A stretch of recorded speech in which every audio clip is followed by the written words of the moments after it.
This is DJ Coffman with Hero by Night. Hi, I'm from Pittsburgh, Pennsylvania. The story Hero by Night begins with a young man named Jack King, who in his apartment finds a hidden layer, or a hidden entryway that leads down to a secret lair of a superhero who'd vanished in 1955. Now in that lair, he finds all the hero's original retro gadgets, gear, and his personal journals that he wrote in every night, and as well as this ring. Now, Jack's first thought is he's hit the gold mine, the mother of all eBay auctions, like finding the Batcave in your backyard. But as he carefully chronicles his find, he discovers the real reasons that original hero had disappeared, as well as that the ring was the source of his power. Now, that ring in World War II was originally developed by a Nazi alchemist for his leader to make him healthier, stronger, invulnerable, but luckily for everyone, it didn't make it into his hands. It made it into Lieutenant David Day's hands, a U.S. Army Ranger who had assisted in destroying the Iron Claw's bunker in the end of the war. But when he got this souvenir home and put it on his finger, he realized that his life had changed forever. Giving him powers beyond man, he decided that instead of that ring standing for something evil, he would make it stand for something good, hero.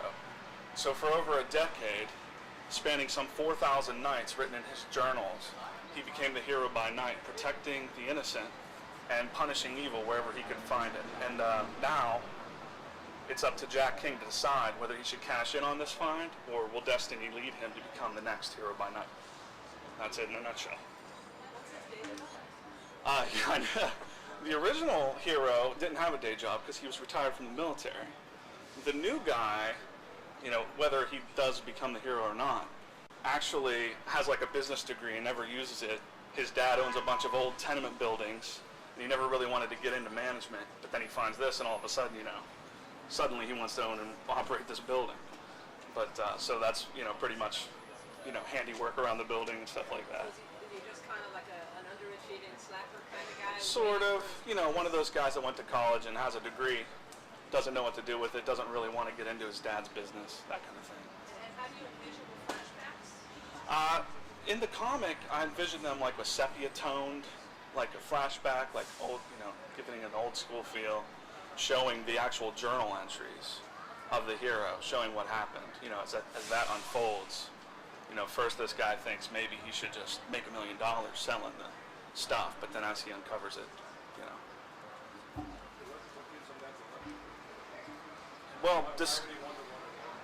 Well, discovering the secrets of the ring, I don't really want to disclose too much about that. That's in the actual book. I'm afraid if I say it. But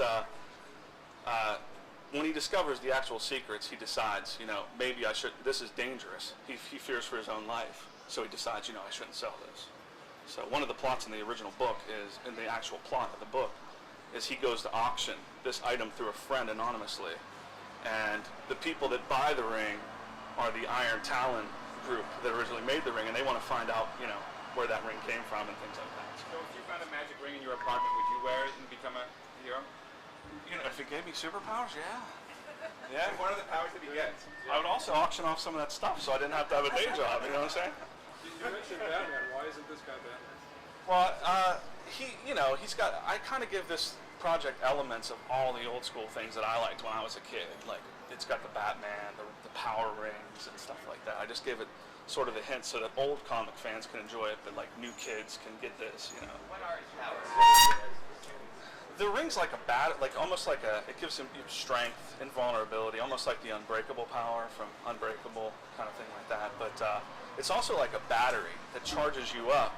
You might think when you take the ring off, the powers go away, but you know, it charges you up like a lithium battery. You know, you still have it for some time.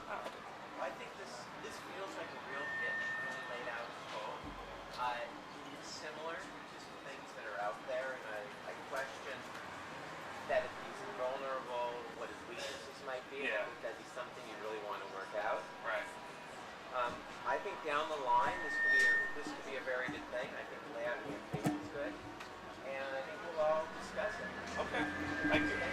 Thanks for the opportunity.